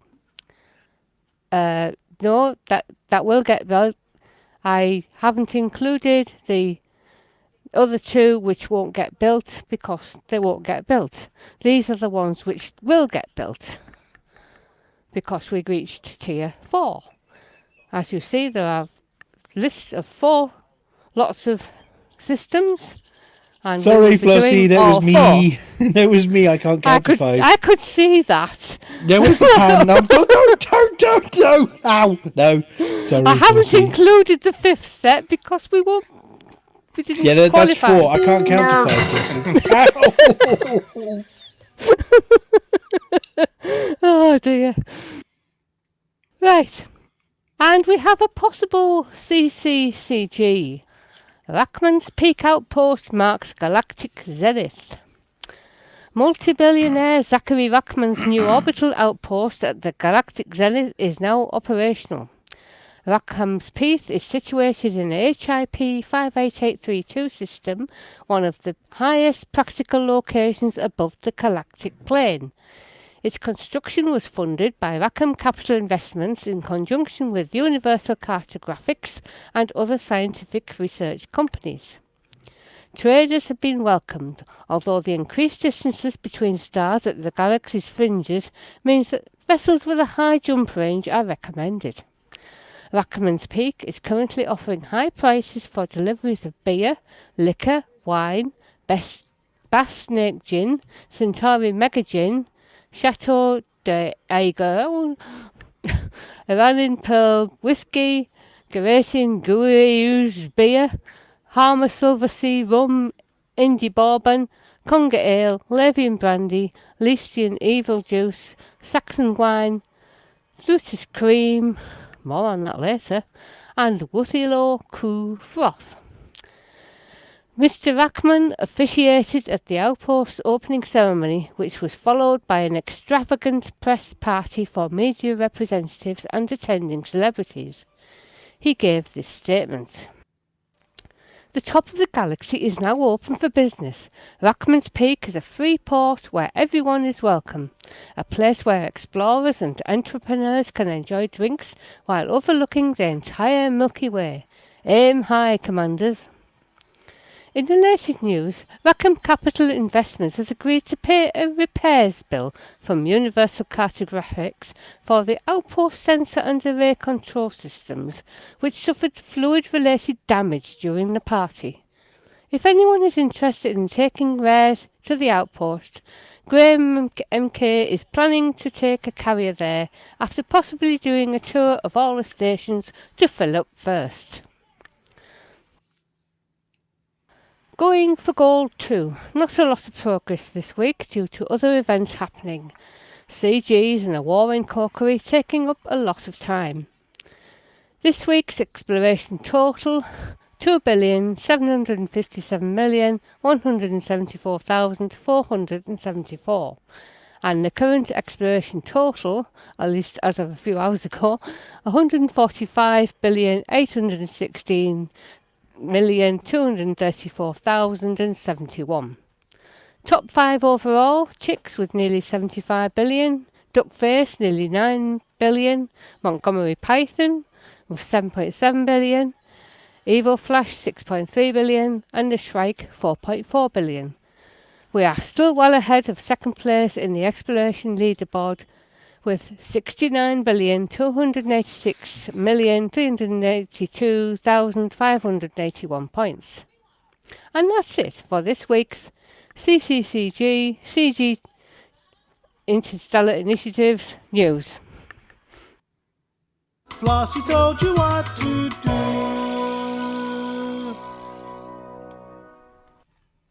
Thank you, Flossie. I've only been in the stereo for 5 minutes and I've learned such a lot. For example, did you know that the stores do not actually keep something called a long wait? I'm going to pass this telescope back to my new friend Harry Balzac and try to work out where this black ring came from round my eye socket. Whilst I do that, it's over to the apology officer for this week's Hutton Sports Report.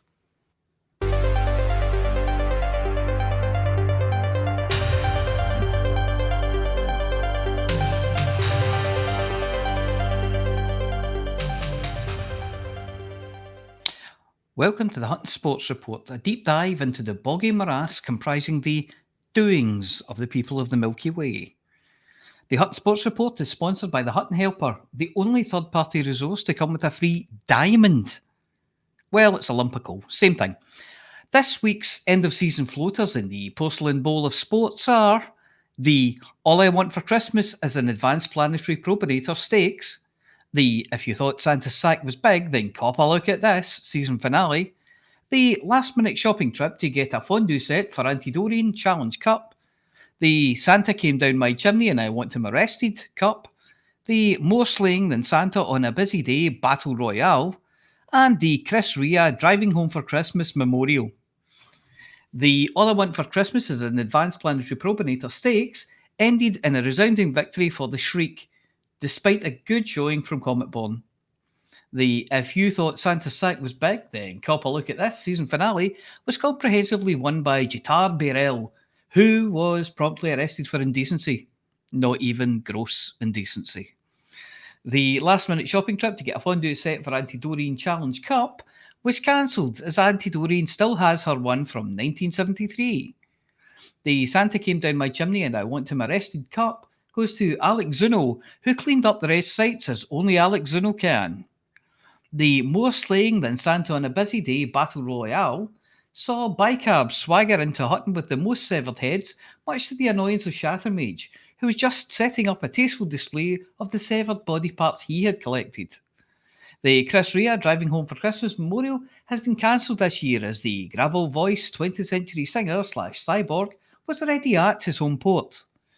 Commanders Bicarb and Sky won a decal this week. Just email I took part at huttonorbital.com for your kit, which this week contains a template made of wrapping paper, PVA glue, armfuls of glitter, and a selection box for being good.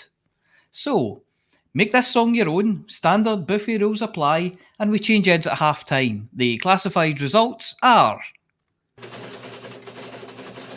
The Shriek, 130, Cometborn, 94, Jitar Barel, 84, Rinswin Kimru, 33, King Hanky, Hanky Clone 2276D, 171, Poltergeist, 118, Alex Zuno, 1103, Speedcuffs, 140, Bicarb, 458, Shattermage, 272, Sky, 921, Iron Beagle, 679, Queen of the South, 2, Airdrionians, 2, East 55, 444, Queen of Kakari, 0, Hutton Academicals, 0, Santa vs Krampus has gone into extra time.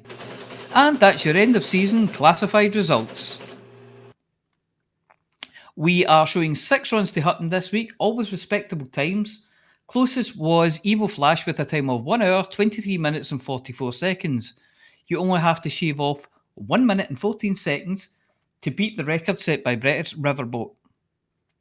Are you on your ho-ho holidays already with nothing to do? Did you get all of your presents wrapped back in July?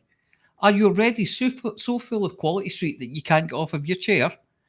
Why not stave off the boredom by signing up to the Hutton Helper before whiling away the hours shooting, stealing, delivering, flushing, or probinating all of the things? Just go to hot.forthemug.com to sign up for the Hutton Helper. Let's face it, anything has to be better than fighting your way clear of a food coma only to realise that you don't have a plan for when the commode fills up. That's all from me. Happy 295th of March.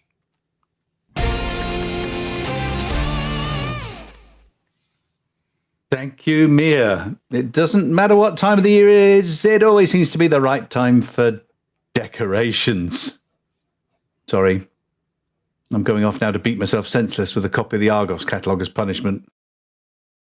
You lot will hear a short reminder for the Fuel Rats poster competition, then Commander Ventura will explode trying to push buttons fast enough to put up the music for Aemilia Hawke and the Galnet Food Digest. Submit your poster for the 100,000th rescue of the Fuel Rats. Receive glory, and the winner will even get a real-world HOTAS controller by Frontier. Details at contest.fuelredart.org. This is Ovadia Song, Freck Curator for the Fuel Red Artists Collective, signing off. Good evening. This is Aemilia Hawke reporting for the Galnet Food Digest. I try the galaxy's most rare and dangerous foods, so you don't have to.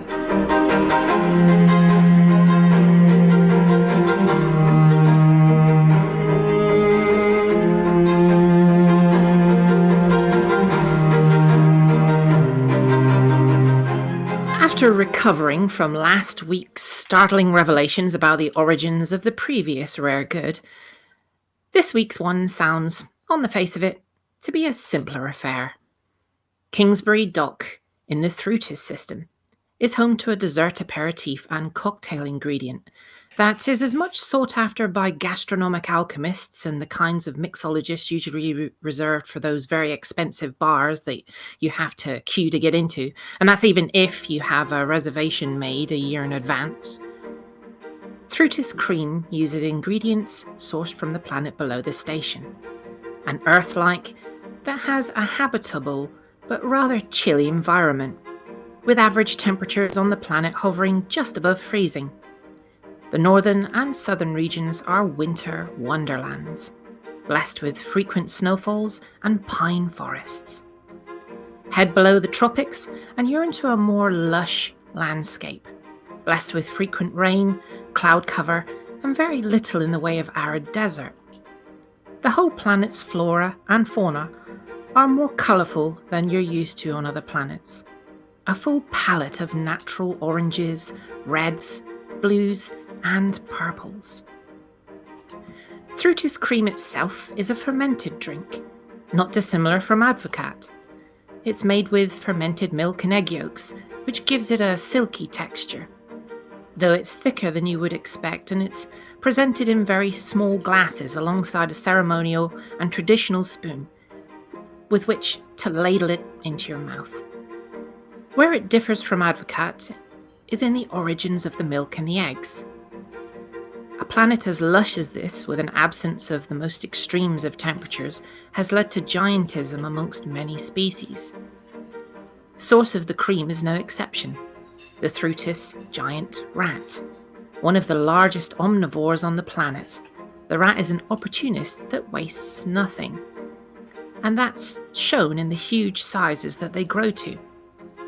Herd rats roam plains, foraging, grazing, and even engaging in carnivorous pursuits as they see fit.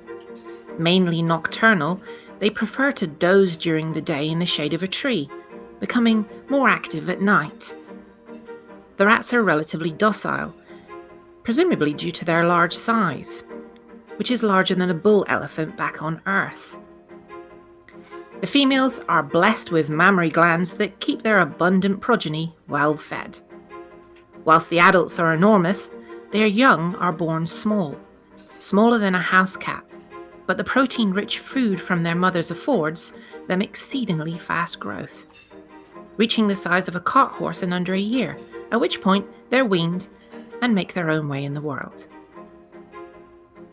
The local population have virtually domesticated the rat, and milk production is a major industry here. The Thrutis cream, however, needs 2 more ingredients: an exceedingly rare yeast and the egg yolk of the Thrutis purple turtle. Combined and fermented in the dark for a number of years, the product is collected via very, very slow drops into a waiting vat below. The rat milk itself is low in carbohydrate and exceedingly high in protein compared with cow's milk. Often dried, Thrutis rat milk is used as a protein supplement both for sports people and to enable pilots to maintain muscle mass out in deep space. The turtle yolks, though, are where the real rarity of this drink can be found. The purple turtles are a terrifying beast that can be found near many bodies of water. Both fresh and seawater varieties exist. They're the size of dinner tables. Their bodies are shaped more like a torpedo than a disc, and their carapaces are armoured not unlike an ankylosaurus from prehistory. They're voracious, vicious, and their bites are known to be able to shear steel plate. They're hunters, lying in wait in shallow waters before devouring their prey. Everything from passing herbivores to the Thrutis giant rat. They guard their nests fiercely, but their eggs are much prized. The yolk is naturally purple, rich, and delicious, and it's this yolk that turns the basic rat cream into the thick delight that is Thrutis cream. Their shells are impervious to laser weaponry, sharp implements, and even minor munitions. Anything larger, and the detonation is likely to destroy the nest as well. Hunting them is a specialized task that uses reinforced forklift trucks to overrun the beasts before they can attack, leaving the hunters to pillage the nests of a few choice eggs. Miss a nearby second purple turtle, though, and you're in for a nasty surprise, as they'll just as happily snack on you as they will a resting rat. I've been served a glass of this drink. The purple colour is vivid, and turning the glass upside down, it isn't moving at all. I'm reliably informed that it is still a drink, as it's liquid. Just a very, very thick one. I'm not convinced, as tasting it with my ceremonial spoon, it's the first drink I've ever had to chew. Setting aside for the moment the mental image of rows of giant rats in a milking parlour, or killer snapping purple turtles sneaking up from behind, the protein-rich alcoholic drink is tangy, silky, and potent. I can feel my eyes crossing after just one glass of it. It's expensive, hard to obtain, definitely alcoholic, and unique in the galaxy. It's served with my dessert this evening, a fine piece of puff pastry filled with thick whipped rat cream. I'm Aemilia Hawke, and if I have much more protein from these drinks, I'm worried that I'll start looking like a Schwarzenegger. If you've ever been surprised by the milky products from a giant hairy rat and a dangerous-looking purple turtle, you've never lived. Once again, I'm reporting for the Galnet Food Digest. We drink things fermented from rats' udders, so you don't have to.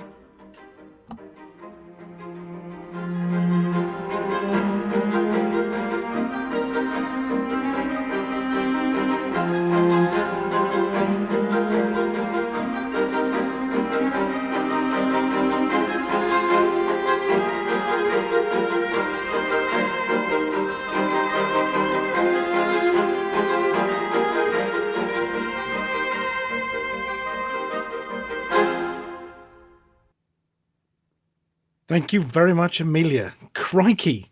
Giant milkable rats. Giant milkable rats and giant purple turtles that... Killer purple turtles. Sure, yes. That would kill you as soon as look at you. Well, here's the thing. When we look into these strange systems and we start investigating them, one of the things we do is look at parallels here on Earth. And we look at, milking rats? Is it actually possible? So, Commander Palantir and I did some research earlier, and aside from the episode of The Simpsons, where what is it? Tony, the mobster, actually was milking rats and selling it to kids, as I recall. I still haven't emptied the bucket. Hang on. Yeah. We understand that it is actually possible here on planet Earth as well.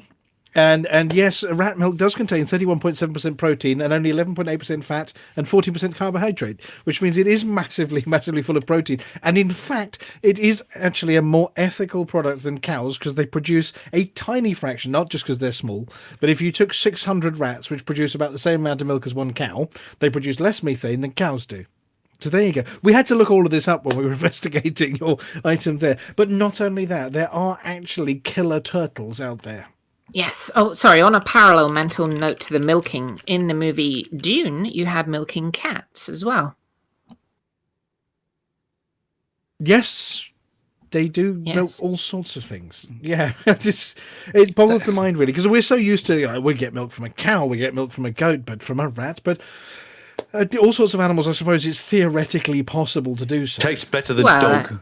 Any animal, any mammal that has mammary glands, really. And in fact, we actually have really, really, really dangerous turtles here on planet Earth as well that are very similar to the ones over on Thrutis, too. Are they purple? Well, they're not far off. They're very, very dark in colour, and their shells are armoured. And here we go, it's called the alligator snapping turtle, which is not related to other snapping turtles or alligators. Take your arm or off alligators. It's its own. It's not related to the common snapping turtle. Not that they're very common, but they are viciously, viciously dangerous. Here we go. The alligator snapping turtle seemingly hunts at night. It attracts fish and other prey by sitting at the bottom of murky water and its jaws hang open. And at the back of its throat looks tempting, like a small pink worm, and then it lures the prey in. And I thought, this is okay. They only catch small things. Yeah. But then when you start looking through to it, and they actually birds and other animals and aquatic rodents. Yeah. And bigger, and gets bigger and bigger. And yes, they are, including killing alligators. Oh, God. Oh, God. So when they say they're alligator snapping turtles, it's probably because they kill alligators. Yeah, they snap at alligators. Yes. So they eat muskrats and squirrels, mice, opossums, raccoons. Mhm. They even are known to hunt and kill armadillos. Oh, God.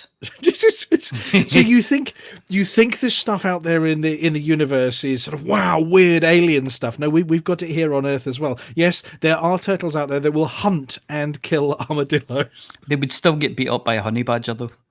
I don't know. These are the honey badger of the tortoise and turtle Yes. world. You know, the Chelonian version of the honey badger. These things are proper bastards. Hungry bastards. So yeah, we looked into it and discovered that actually everything on Earth is just as strange as anything Aemilia eats out there in space. Tell you what, I don't fancy milking a giraffe. Well, I don't know. You just reach your hands up over your head and Yeah, and then you got to stand. It's dangerous on those bloody step ladders. especially if you're the apology officer and it's a really tall ladder. Hey, heightist. Heightist and anti-Scots-ists. Yes. Who said that? Yes. Anyway, we've had an emergency broadcast arrive as well from one Montgomery Python who looks after our Inara squadron. Greetings, Commander. This is through him, not from him. I present myself as one of the leaders of the Investigation Order A51, better known as OVNI. Message represents a peaceful and negotiating statement to our new expansion into one of your systems, specifically speaking PSPF LF2. Not piss flaps. Our faction is relatively new compared to yours, and we're looking to stay on good terms and neutral in our area. Phew! Due to our location, we'll meet many more factions that are close to us. My interest is negotiating the system and guarantee we'll be in harmony with it. How far will you let us acquire the system? Commander Chix, how far will we let them acquire PSPF LF2? Not at all. Minus 1%. Are you interested in maintaining the system, or is it not important? You keep your hands off our piss flaps, is all we're going to say. Yes. Would it bother you if we were present in the system, though? There's an interesting question. Commander Chix, what do you think Hutton's answer is to that one? As long as they behave themselves. That's exactly what we said, and Alvin says, yes, as long as you behave yourself. They will appreciate our honest responses. My most respectful regards, Koi80. Commander Koi80, thank you very much for getting in touch. You're probably not listening to this, but we will send you a copy of this broadcast as well. Yes, we do love PSPF LF2. It is one of our earliest systems. I can't remember, Flossy, do you remember? We've had it for a long time, haven't we? Oh, yes. It was certainly maybe top 5, something like that, of the first 5 we acquired. Yeah, I think so. And it features heavily in the news, particularly when Lou is being rude. Yes. Yeah. So yeah, we do like PSPF LF2, and we would rather you didn't invade and try and take things, but you're more than welcome to stay and hang around a bit if you want to. So yes, the OVNI. Welcome to Hutton Space. Please wipe your boots. And if you're naughty, you're going to get sent to the naughty step. I think that's about it. Yeah. I've had an update about Kokri, and message. Well, we've had that from Commander Alex Zuno, who, as we know, is a bit of a pew pew pew merchant. Oh yeah, pew pew brap. I mean, giving our very own Tyron a run for his money in the all-time stakes. So he has a message for us from Commander Alex Zuno, the Imperial Navy Intervention and Rescue, for the attention of the Hutton Orbital Truckers Cooperative. Well, I arrived in Kokri to find an early EDF head start, but we turned it around and we broke them. A few stragglers remain, presumably replete with contracts which are more costly to terminate than to retain, but your enemies have relented and your grip is reasserted. The war has weakened you both, and to such an extent that the coalition of minority interests could easily overwhelm the balance of power. For what my modest advice is worth, I recommend ruining the EDF further by driving them again into war with other encroaching aspirants below them, leaving you free to bolster your own economic position unmolested. Don't tell anyone that bit. For now, please rally your commanders and rebuild your system. From Commander Alex Zuno. Well, we would like to pass on our thanks to the Empire for their assistance, and to Alex Zuno as well. Lovely to have them aboard. Yes, a lot of people were putting in a lot of effort there to make sure. Now, we'd like to make it absolutely clear at the end of the broadcast here that the EDF themselves, the pilots of the EDF, have not been involved in this. It's their naughty NPCs got a bit out of control. The EDF and Commander Surindo have been in touch with Snuggles McKeague and said it weren't us, honest Gov. And actually, we do trust them because we know them fairly well these days, and we've got a very peaceful coexistence with them. The naughty NPCs ran away with things. I think the 4 horsemen of the BGS were involved in this one. The NPCs have been suitably chastised now and stuck back in their box, and we are trusting there will be no further troubles over in that system. Of course, if there are, we'll just go fix them. But anyway. So yeah, we obviously Commander Chix. That means we have won the war, which means we have gained 5% of influence in the system. But obviously, standing instructions from the Hot Pit team about it would be to do what in Kokari now? Maintain boom and switch from boom, the pew pew kind of boom, to the other kind of boom.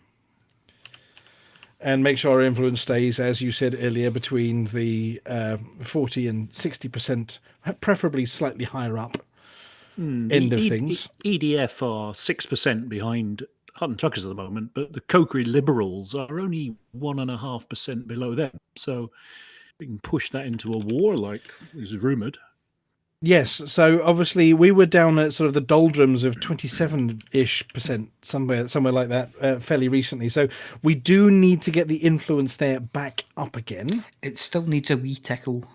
It needs a tickle. 27.2 is definitely too low. We need to be double that. So yes, if anybody is feeling bored and wants to do some stuff, I think a bit of trucking into Kokari and a bit of missions there. We are in Boom and Civil Liberty, so things will accelerate rapidly. But if there are any pilots free, then please do feel free to go to Kokari and get us back up to where we should be, which is not 27%. There we go. Getting towards the end of the show then, thank you very much to our listener for tuning in this evening. We've had a pile of you over in the Twitch chat. We will be processing and uploading this video for your delectation over the next 24 hours or so. And also, Normski will be doing his wonders and turning the sort of fiery pit that was everything catching fire and going wrong earlier into a smooth. And Aemilia, how would we describe it? Seamless experience for our podcast listeners over the next few days. I would say he could spin straw into gold, but believe me, that's not straw. Oh no, a silk purse out of a sow's ear, I think is the phrase, isn't it? But thank you. I think it's a pig. To the whole pig. No, yes.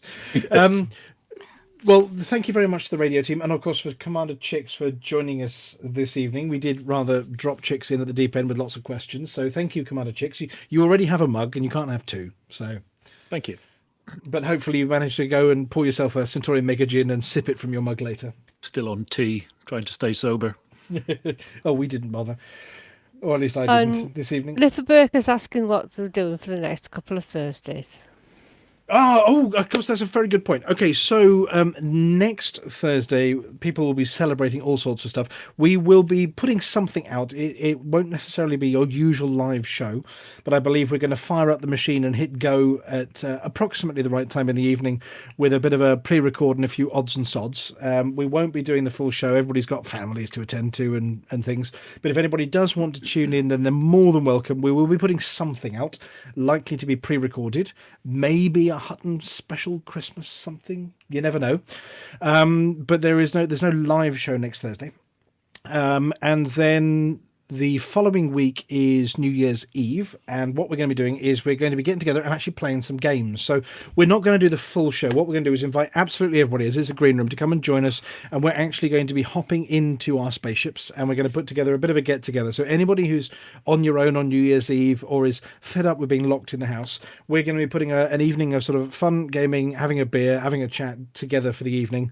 The radio team will be about, some of us. We'll put something together, but it's going to be a very informal green room evening. It is a whole night dedicated to just green room, playing games and having fun on New Year's Eve. It's likely to go on late. We're likely to have a few drinks as well.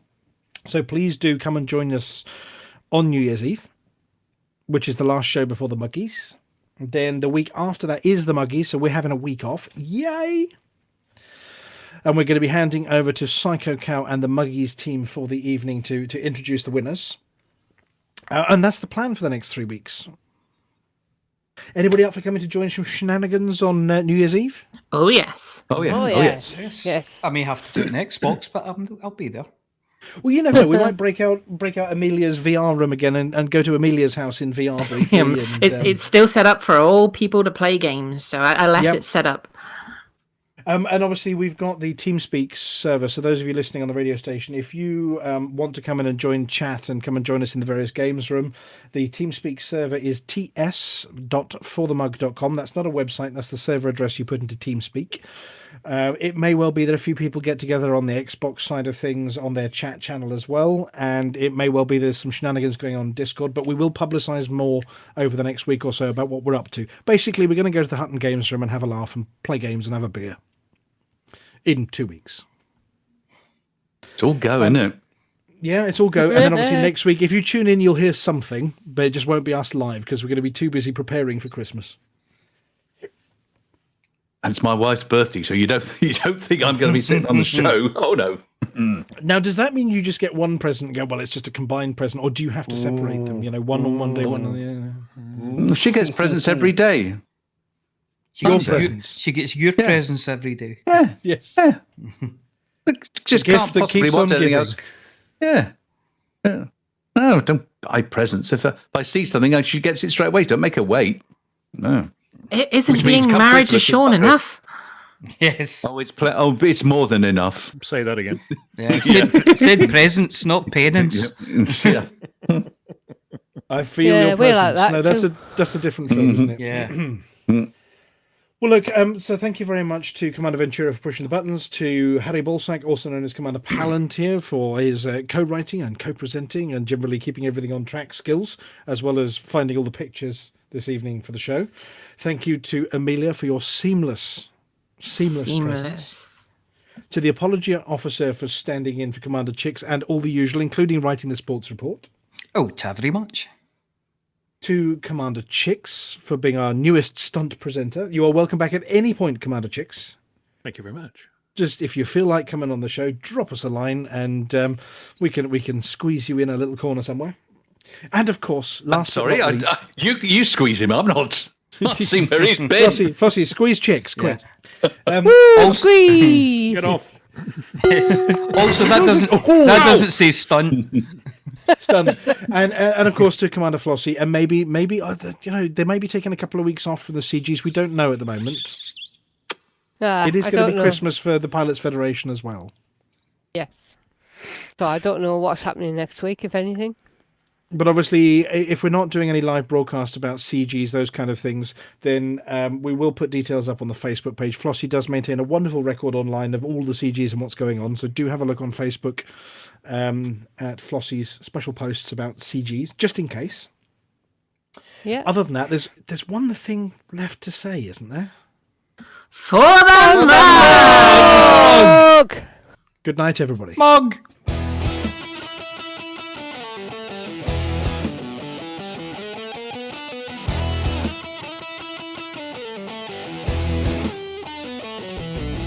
No journey too long and no cargo too small. The profit margins never really mattered at all. We're gonna take the cargo where it's needed today. Super cruising all across the Milky Way. We'll take anything, anytime, anywhere. Loading up the T-9s to the brim with grain. For the mug, yeah, you know just where we're coming from. For the mug, now everybody sing the Hutton Trucker song. For the mug. Flossy always seems to crash into the sun. Swivel likes the pilot on the Xbox One. Alvin at the front, you know he leads us well. Trucking across the galaxy, now everybody yell. For the mug, yeah, you know just where we're coming from. For the mug, now everybody sing the Hutton Trucker song. For the mug, yeah, you know just where we're coming from. For the mug, now everybody sing the Hutton Trucker song.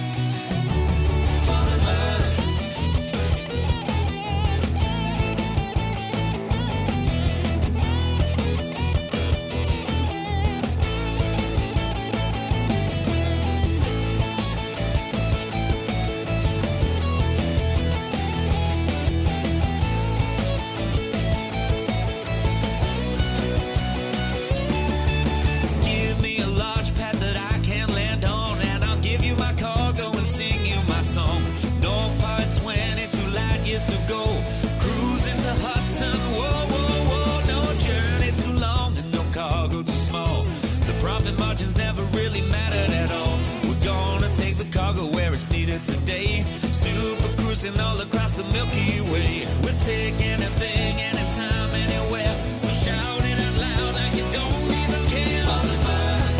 For the bug, yeah, you know just where I'm coming from. For the bug,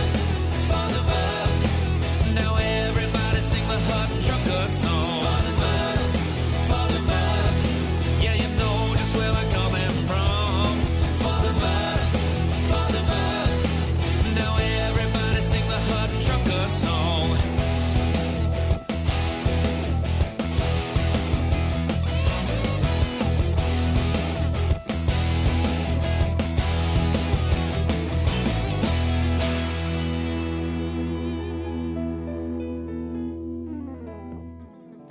Sorry.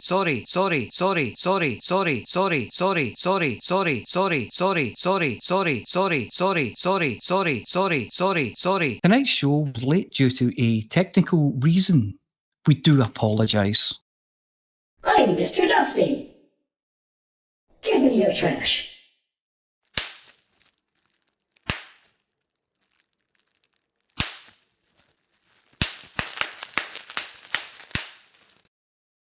Ladies and gentlemen, that's the end of the show. Everybody's buggered off now, so why don't you bugger off